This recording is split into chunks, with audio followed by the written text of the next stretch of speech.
In case you haven't noticed, we love podcasts. In fact, we love building podcasts, everything from development to production. Because of all that, we're building a one-of-a-kind podcast network. If you have a podcast or looking to launch a new podcast, then we should talk. You can message me on Twitter at Eric_Kaz or hit us up any way that works for you.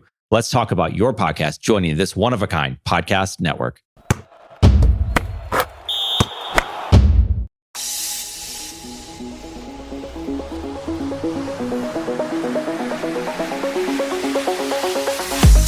Hello, everyone, and welcome to From the Players Podcast. I am Sydney Supley, where I'm here for all of you past, present, and future players. This is a place where we keep it real and hear from athletes on who they are beneath the jersey and off the fields.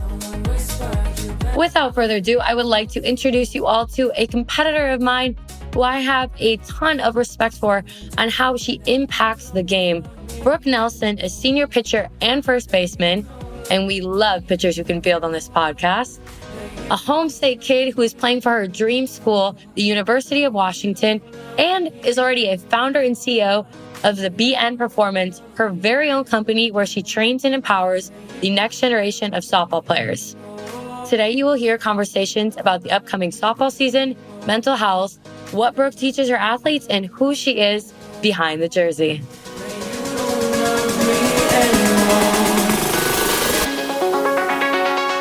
Welcome, everybody. I am super excited to be here today with Brooke Nelson from University of Washington. Brooke, how's it going? Good. Thank you for having me. I'm so excited that this is coming about and you're able to snag me on. Absolutely. And we're so honored to have you, especially 2 weeks away from season. I can't even believe it. It's so fast.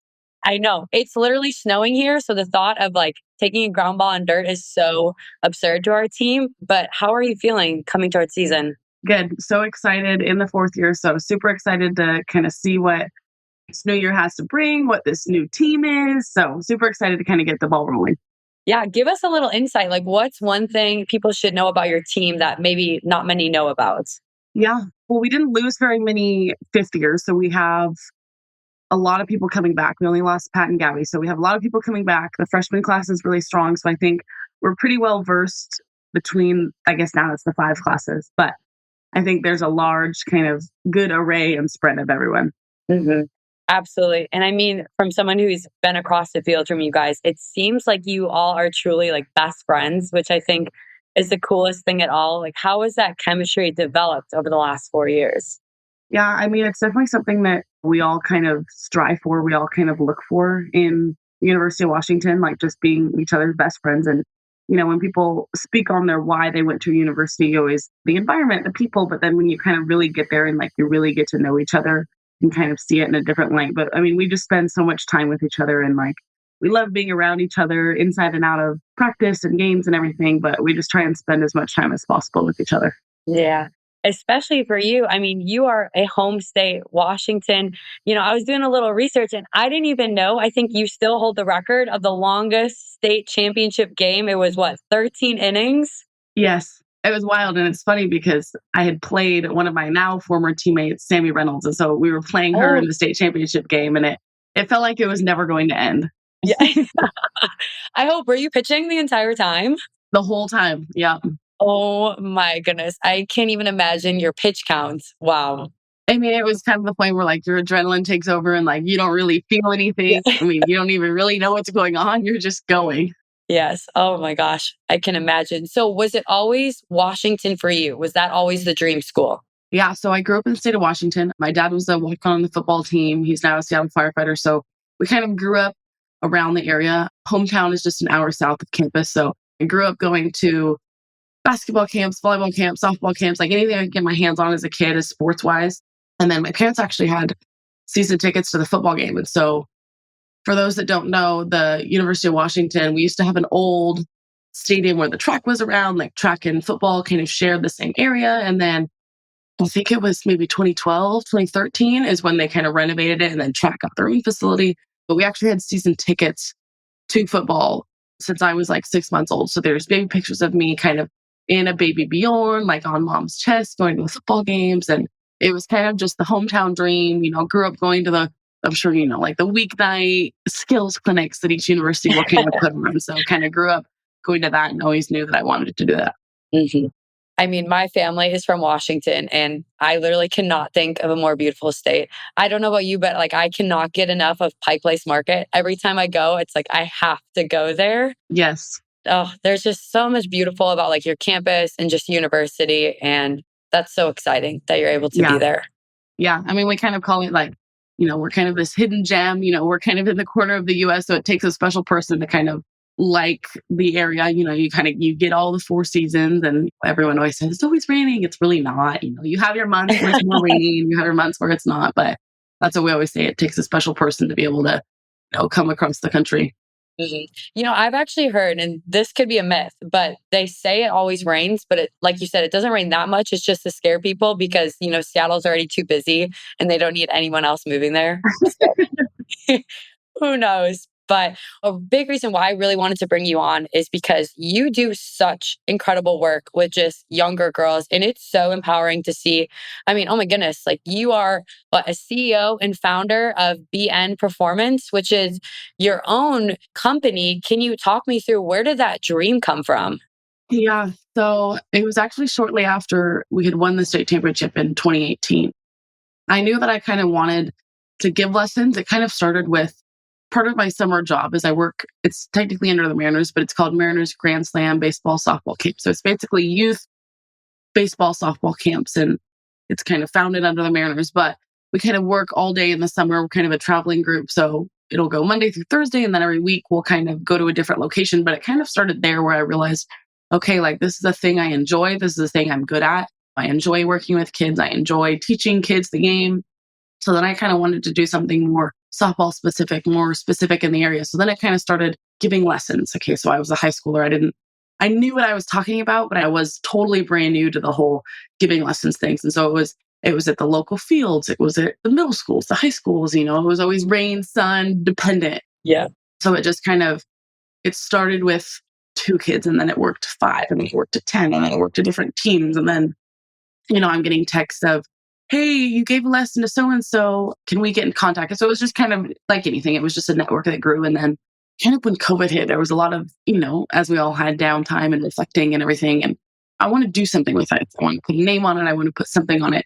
And so that's kind of where the idea started. And it's still very brand new. It's still in the growing. And I'd say that idea of like coaching has probably been around for 5 years, but with the business name and title and everything, that's probably under a year. So it's still very new kind of as a business, but still trying to figure out, the ropes of everything.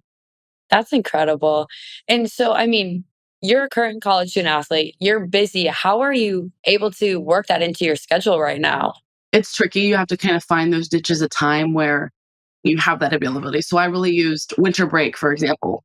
I had reached out, there's a Facebook group of all Washington fast pitch, and it's a lot of parents, it's a lot of coaches, it's a lot of team organizers. And so I kind of posted who I am, my business. There was a good chunk of people that had already knew who I was, or, because I've been out of the youth game, and I don't have kids, and I don't have siblings that are still in it. And so I'm kind of far out reserved of that. But I kind of posted, my name is Brooke, this is my business. This is what I do. I play softball at UW. You might recognize me in this state, but hey, I have this business. I have this coaching gig that, I want to offer to you guys. And I wish I had it when I was their age. And so I actually did, I think 6 or 7 camps. And so the way I structured it this year is just, I contacted the coach, and, as long as you guys secure a location, a field, a time, I'll take care of the rest.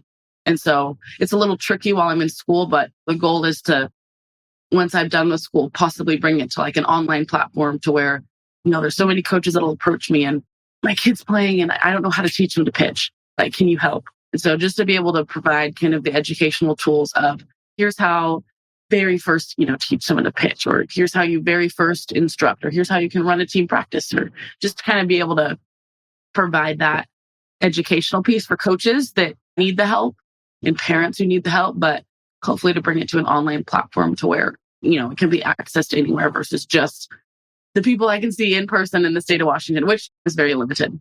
That's incredible. And I mean, I can relate to you so much. Like growing up, we just didn't really have that. And now as current players, the game has grown so much, which is so, so incredible to see. And I love that this is like a future thing for you. Like you are ready to bring it to the next level, which is so amazing. So for anyone listening that maybe is not in the state of Washington, if I'm someone you're working with, what is something you want me to get out of working with you? Yeah. I mean, I build kind of my teaching, and I guess you call it a foundation, just kind of on the idea of, as simple and as cliche as, it could be taken, just the idea of one, hard work. Like it's going to take time. It's going to take a process. It's going to take a learning curve. But then also the idea of just like, you have a dream. I want you to, I always encourage all of my girls to like, what do you want? What's your dream? Where do you want to go? And it's like, I don't care how big it is. Like your dream is your dream. Because that was me as a kid. Like I had a dream of playing at the University of Washington. And it's like, I never let anything kind of get in that way. And everything I did was kind of going towards that one goal. And so, I always encourage my girls, it's based on hard work. It's based on building a dream. Yeah. And I don't know if you can relate to this, but I feel like we're both from similar, smaller towns.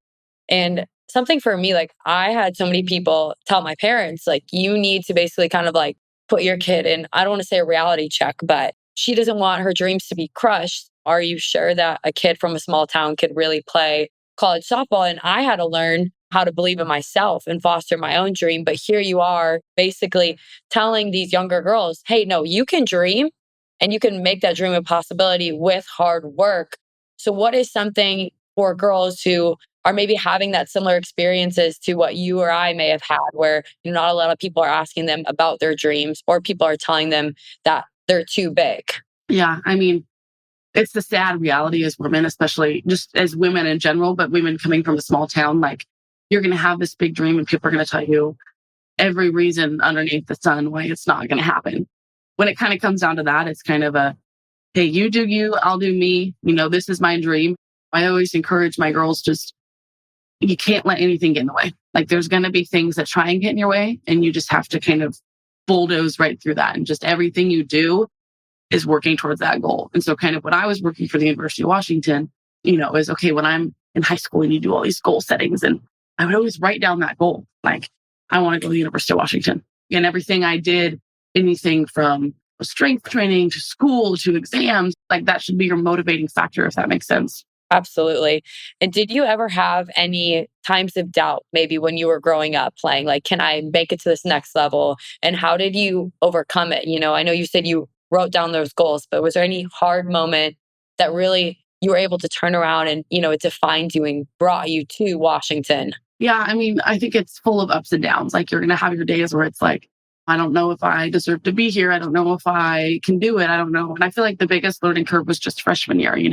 You grow up being the best of the best, and then you go to college and it's like the best of the best are all wearing the same uniform, which is tough. It's kind of, I wouldn't say it's a tough pill to swallow, but it's kind of just tough to, okay, now what? Like, now what's my next challenge? And I think it just poses, especially, I'm sure you can relate to this, like your freshman year, there's so many learning curves. Like, you know how to play, but I always use the reference of like, it's almost like you're learning to speak a language, because every team kind of does things their own way. And it's like, you have to learn all of that right at once. Like as soon as you walk in, it's like you're learning how to be fluent in that language, if that makes sense. Yes. And so it's full of ups and downs. And I would say I think the thing that helped me was just how neutral can I stay with those ups and downs? Mm-hmm. Yeah, that's so big. I mean, especially freshman year, you just, not only you're doing softball, but you're trying to do life, as a college student. It's definitely a learning curve. And once you get there, it's a fun ride. But, I was looking a little bit at kind of just your website, and I thought you touched about something, how you almost had this holistic approach. And I saw one thing was unbreakable confidence. Can you dive into really what is unbreakable confidence and how can you achieve it? Yeah, I would say, my whole goal is just empower young women. The group that I'm usually able to reach is like the young kind of kids who are just kind of first getting into sport, first getting into, whatever. But I would say, especially as women, there's so many things in society that want to break your confidence, that there's just a few more barriers that we have to kind of loop around, and opportunities and anything that you want to name it. But I would say just teaching young girls, one, how to be confident in themselves. And of course, it kind of starts with the physical abilities. And so how can I do everything as a coach, as a mentor, as an instructor to provide you with the skill set that you can be unbreakable confidence, but then also kind of provide them with the mental aspect. And so that's kind of something that I never really learned, never really thought about until I got to college. And so how can I teach that to them, and how can I hold some mental workshops? And, I'm by no means a licensed mental health psychologist, but I would say, how can I use my experiences, things that I've encountered, and just kind of teach these girls how to use their mental game? Because if that was something that I knew at their age, it would have been a game changer, because I would have been working on your mental game the whole ride versus just learning that when I get to college. And so kind of providing them that opportunity to where they're confident in their skill set, and then they know how to be confident kind of on the mental side when stuff hits the fan. I think you touched on such an important part that I really want to dive deep into, is just the whole mental health side, right? I don't think it's talked about nearly enough in sports, specifically collegiate sports. It's real. People who maybe never dealt with it before deal with it in college. We see it all the time, just this pressure on us to perform, but it's also pressure that we can put on ourselves sometimes too. You love your team so much, you love your university, and you just want to make them, your parents, your team, everyone around you proud, that you pile it up. And it's a heavy, heavy weight to carry. And I think there's so much lessons to be learned outside of the field too, on how to navigate that. Do you kind of have a story with mental health throughout your college career, how you've been able to navigate it, or if any of those feelings you've had to work through? Totally. I would say it's definitely something that is probably newer to the college and, collegiate athletic atmosphere. And I would say kind of a big, learning experience was just when I was on the WASAC board for UW, which is kind of a student athlete advisory council. I'm sure it's called something different at every institution, but we were kind of having a Pac-12 conference with all the other presidents. And at the University of Washington, we have kind of licensed mental health specialists that are kind of on staff. And I had just assumed that that was the same across the Pac-12. And kind of when we had that conference, it was just us and one other institution that had it. And I couldn't quite wrap my mind around, what do you mean you guys don't have anything? What if blah, blah, blah, blah, blah happens? What do you guys do? And they're like, well, we don't have anything.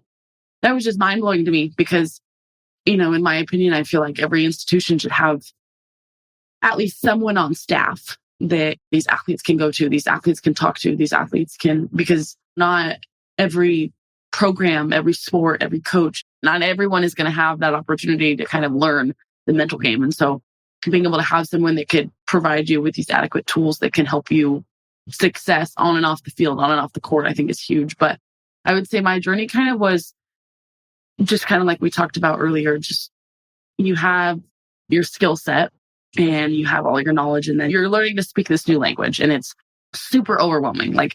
I know how to play, but it was this self-doubt of wait, do I? I don't understand what they're saying. I don't understand. I know how to play, and so it was kind of this learning curve of jumping into freshman year. There's so many different things changing. You're learning how to do college for the first time. You're living in a dorm. You're away from home. You're learning this whole new thing on the field, and all while trying to figure it out real quick. There is no, come on, you got it. You got to figure it out real quick. And so that was kind of a learning curve. And I just remember at the time, one of our seniors just reaching out and just saying, hey, you're going to hit up, and she just talked to all of our freshman class. So she talked to all four of us. And she was kind of, hey, you're going to hit a point where stuff gets really, really hard. And you're going to have these feelings and these thoughts. And I want you to reach out. And I'm okay, it's not going to happen. Sure enough, it happens. And I'm dang, this is hard. She was right at the time. At the time I was she doesn't know. It's not going to happen. And sure enough, here it is. And so, I give her a call and dude, I'm struggling. I don't know what to do. I feel like I'm in a little fishbowl, almost. That's what it felt like. And so she referred me to kind of the process at UW is just, you're having these feelings, you want to talk to someone, whether it's anxiety or depression or anything else, eating disorders, you name it. You kind of talk to we have kind of a point person, and you kind of meet with them, and they kind of determine, okay, what's going on? What would be best to see, to talk to. And so you have two options. You can see someone a sports psychologist through the University of Washington that's on campus, or if you prefer to see someone off campus that doesn't have this link to UW. Most people want to go to the on campus just for a convenience sake, but you can go to either. And so that's kind of what I did freshman year. And so going to therapy weekly, sometimes bi-weekly, sometimes monthly has been a game changer. Just being able to kind of be filled with these tools and this mindset of neutrality that I can, and the art of breathing and the art of meditation that I can kind of take with me on the field has been so, so helpful. Yeah. So taking it onto the field, what does it look like? Especially like let's say you're on the mound, okay? How can you apply the breathing, meditation, either before the game, in between innings, in between pitch? Yeah. I think sometimes it's like your heart rate gets so high, but sometimes you don't even realize your heart rate is so high. And Seriously. I have my Apple Watch. I can't tell you how many times it's like, take a deep breath. I'm like, didn't even realize. You're like, I'm fine. Yeah. But I would say just being able to kind of incorporate, like one, having a routine. Do you have a routine before you go up to the plate? Do you have a routine before you step on defense, before you step on the mound, you name it? But just something that you can go to like time and time again through success, through fail. And so being able to have something that is consistent. It's actually something that we all on our team try and work on. So like when people watch, you'll see a lot of people, Bailey Klingler comes to mind for the first, and just her routine, and it's the same every time. Every time she steps in the box, she looks at the left field foul pole because it's always going to be there on every single field. So that's kind of her focal point. That's kind of part of her routine. And, that's where she takes her breath. And it's a little different for everyone. But I would say just incorporating just a breath into your routine that you can go to lower your heart rate. Especially as pitchers, it's so easy to just roll right into every pitch. And it's like, you're not stopping yourself. You're not breathing. You're not intentionally trying to lower your heart rate.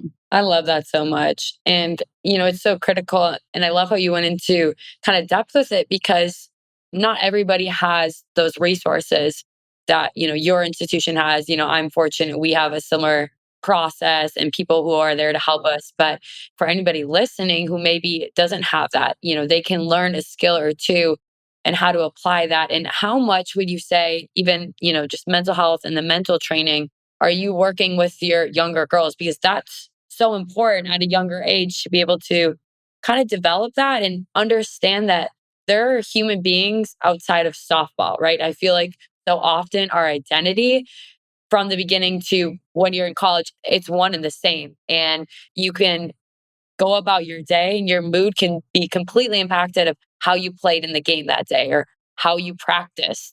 And how have you learned and taught your girls how to separate them and realize, softball's what I do, but it's not who I am? Yeah, I mean, it's a hard piece to separate because, especially at the college level, like you've been playing your sport for so long. And it's like, I think the hardest thing has been the rise in like social media.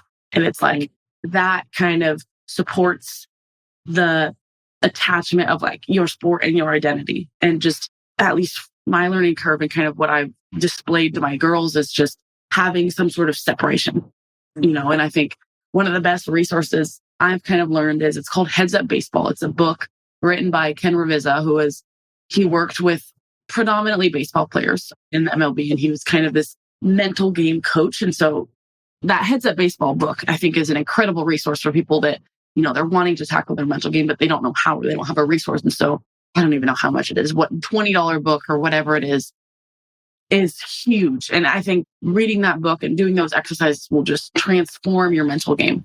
Can you give an example of like one of the lessons in the book or exercises? Yeah. So it talks about kind of this red light, green light, yellow light of emotions. So this traffic light of emotions. And so it's like when you're in a green, your heart rate's on the lower end, you're super focused, you're playing real well. When you get into the yellow, it's like, okay, you struck out, you gave up a home run, you made an error. Like these easy, like trigger things are happening. But then in my opinion, I think the yellow was the most important, because when something happens, do you go to a red kind of when you spiral out of control, or do you kind of take it back down into a green? And so it kind of, and that's something that we use all the time. It's just, a piece of that language. And so identifying kind of what color you're in, like, okay, I'm in a green, I'm good, I'm focused, I'm calm. Okay, something just happened, whatever it is, game of failure, stuff's bound to happen. And so when you get to that yellow, because it's inevitable, how can you bring yourself back down to a green? Every athlete's experienced at some point when you're in that red, it's like, it's uncontrollable. Like you're so far gone, this like emotional train of, I've lost it. I'm frustrated, I'm pissed, I'm crying, I'm whatever. But I would say it's so common to go green straight to red. Like we just skip that yellow. And so kind of in the book, it just talks about it takes you through some exercises of just identifying triggers, like what sends you to a yellow and then what sends you to a red. And then, what do you feel? Like I knew what would send me into each color, but I had never taken the time to reflect on like, what do I feel when I'm in each color? And I'm like, dang, my palms get sweaty, or, I do this, I do that. And so it kind of talks about what do you say? What do you feel? What do you do? And so kind of being able to go through that just simple exercise of just 3 colors, I think has been huge. And just being able to identify like, hey, I'm a little anxious, like something just happened. How can I go back to my breath, go back to my routine? And it just goes further on and just talks about when you're in these colors, here's some tools you can use. Here's a release. Like I think the biggest release is when Gabby used to pitch and something would happen that would send her into a yellow, whatever. She would pick up dirt and she would kind of squeeze it. And that squeeze was kind of initiating that, okay, it's gone. It's out of my control. But she would actually throw it behind her shoulder. And I was like, Gab, what are you doing? Like, why are you throwing dirt? I'm like, what are you doing? At first I thought it was silly. And she's like, she's from Australia. So it would always be mate. It would be, mate, it's in the past. Like I just threw it behind me. Like there's nothing I can do about it now. And at first I was like, okay, Gab, like whatever. I love that so much though. Yeah. But now I'm like, man, she was so right about it. Like just literally. And so it talks about just different tools that you can use. The focal point, your breath, it takes you through the different breathing exercises. It takes you through like a routine. But I think that release of just, there's so many different releases. Like some people wipe their hand on the dirt and they're wiping it away. Some people, if they're playing a corner position, next to the foul line, they'll step foul, have their moment, and then when they step fair, these are just things that like, you don't really notice from like the naked eye. You don't notice from watching TV, but it's like things that athletes are doing to ultimately, like if you go back to the traffic, like ultimately bring them kind of out of the yellow, out of the red, back to that green. That's so powerful. I mean, it's amazing at how much our mind controls who we are and how we play. And it's so easy, like you said, to go from that red, green, or green to red and just to, when stuff hits the fan, to just really like internalize it so much. And I love the example you gave with Gabby of just letting it go. I mean, we both can relate as pitchers. Sometimes you just like want to hold on to that pitch, but you can't get it back. The most important pitch is now the next pitch. And it's how quickly can you move on? People say all the time, softball is such a sport of failure. And it's really the people who are mentally tough. And there's a reason why your team is so talented every year is just from those little things like that. And, I hope anyone listening today can now watch your team in like a whole new light and kind of watch how women are able to reset themselves and then like go compete the next pitch, because that's what it's all about. Yeah. And it's so hard. Like as women, we naturally have this need for approval of others, and you naturally have this need of, well, what does my coach think? What do the people around me think? And it's just kind of naturally how women are. And so that's when these things are so important to be able to educate and like give you this like toolbox of tools that you can use when stuff starts to go south. Yeah. Our coach says all the time too, like she's raising us to not only be softball players, but it's like to be mothers, to be wives, to be bosses. And it's so real. I mean, we have a really cool staff right now where Kate's daughter just turned 11. Michelle has a 1-year-old. So we constantly have like their kids at practice, which, some people are always like, is it a distraction? Which you have to look at it like, I'm watching these mothers also like have incredible jobs and they don't need to pick one or the other. And it's so amazing what sports can teach you in that way. And have you felt like some of these tools like you've learned, in terms of the red, yellow, green light, like you've been able to apply to your careers or just life off the field? Totally. I love what they're doing. And I love how you said just bringing their kids to practice. It's like you're seeing them put it into action. And there's a couple girls that are in a master's program. It's called Intercollegiate Athletic Leadership. And one of the classes they're taking right now is on coaching, and they've learned like there's one thing of a coach to just tell you, like, we're raising you to be women. We're raising you. And you're like, okay, but it comes to another level when you see them do it. And so I think that's so cool that they just, they bring them and you're able to see what they're saying to you guys and kind of put it into action. Absolutely. And kind of to go off of what we're talking about, like what are some of your passions, hobbies? Like what can people know about you when you're off the diamond? What are you doing? What do you love to do? Like who makes you you? Yeah. I mean, right now, it's like there's not a whole bunch, but I pour my heart and soul into coaching these girls and just being able to have that role model because I was such a huge, I looked up to all of these athletes that I would go to camps. And it's like, you go to camps and Sid was my coach. And later it's like, now I'm here. And so it's just, I just idolized whoever it was that was my coach or whoever that, maybe I just got their autograph and I had no idea who they were, but then they got their autograph and I was like, I was obsessed. Like I was fangirling, like I was that kid. And so now just being able to provide the opportunity of, I'm huge on like giving back. And so, after games, especially in postseason, like when I'm sure like attendance rises every game playing postseason. And so especially when you're at home, like, maybe the beginning of conference, it's like, oh, there's some people like cool, but then when stuff starts to get exciting and you do well, it's like more people come. And I always make a huge, huge effort of like, I don't go back to the locker room until, that last girl gets her ball signed or her whatever signed. And so, but I think that that's so huge of just, yes, there's so many eyes on you, but there's so many little eyes on you that are like, they want to be you. They want to be Sydney Souplé, that's playing college softball. And so they just idolize you. And maybe the eyes that are on you, but I think that there's so many eyes that people just don't know. And so I have always made that effort. And I know that I always personally respect and admire other athletes that like make that effort of giving back. Because honestly, like I would go to UW softball games as a kid. And if they didn't give back or they didn't stick around for photos, I think of Danielle Dory. Like I would go to games when she was playing and like I would wait for her autograph and I would notice that she would be the last one out there. Mm-hmm. And she would be the last one taking pictures and signing everything. And so if she didn't do that, I mean, who knows if I would have this dream of going here. I guess that wasn't really answering your question, but kind of outside. No. But that's what makes you so special. And, that's why like you are going to do so many amazing things in this sport beyond like when your time is done playing. And it's actually funny you say that about Danielle because fun fact, my first ever college softball game was Washington. And I got her autograph and I will never forget it. I think that was the year they won. And like, I just remember being like, same thing, like you said, you just idolized her so much because she took 5 minutes with you. And those 5 minutes turned into people's lifelong dreams and their motivations as younger kids. So what you're doing is so impactful. And it's something that you'll probably never understand how great what you poured into these kids, what it's truly become. And it's so beautiful. There's probably so many kids playing softball because of you, which is amazing. Yeah. And it's such a small little portion of your day. Like you're taking 10, 15 extra minutes to stay after in your uniform and take pictures with these girls. And then you go home and it's like, you don't even think about it.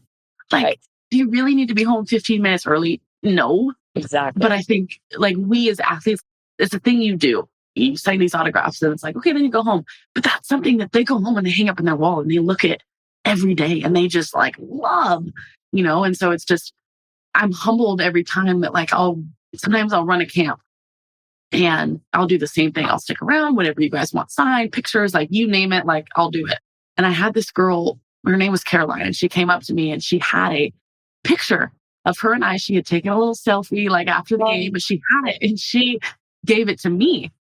And she's like, I just want you to know like how impactful and like I look up to you. And she gave me the picture and like she gave me the autograph one and I still have it. Like it's sitting on my desk and it's like, it's just a reference of how much of an impact we're making, like whether or not we make it. Wow. That is one of the greatest stories I've ever heard. I love that so much. That is so great. I just cannot thank you enough for your time. And I have to say it again, like there's always been something special about you, not only as a player, but as a person. And I got to hear why I've kind of always felt that way. And just, it's exactly true. Like you are making an impact on this game. And it's so amazing to see a Homestate kid playing out their college dreams and then giving back, because there's probably so many other Homestate kids who want to be just like you. And I'm super excited for everyone to be able to follow you and your team this season. It'll be so exciting. You guys are opening up at, where are you opening up at? We're in Irvine, so we're at the Mark Campbell Classic. Okay, very cool. Any last minute goals or anything you're excited for this season to close it out? No, I'm just excited to, play with the new group. I can't thank you enough for being able to provide this platform of just being able to let people kind of tell their stories and have that conversation. So I love what you're doing. I think it's so, so cool. And I can't wait to kind of listen to the other people that you bring on.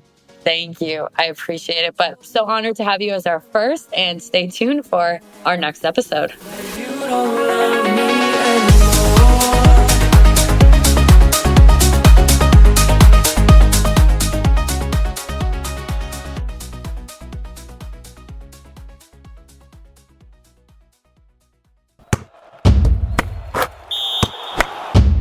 In case you haven't noticed, we love podcasts. In fact, we love building podcasts, everything from development to production. Because of all that, we're building a one-of-a-kind podcast network. If you have a podcast or looking to launch a new podcast, then we should talk. You can message me on Twitter at Eric_Kaz or hit us up any way that works for you. Let's talk about your podcast joining this one-of-a-kind podcast network.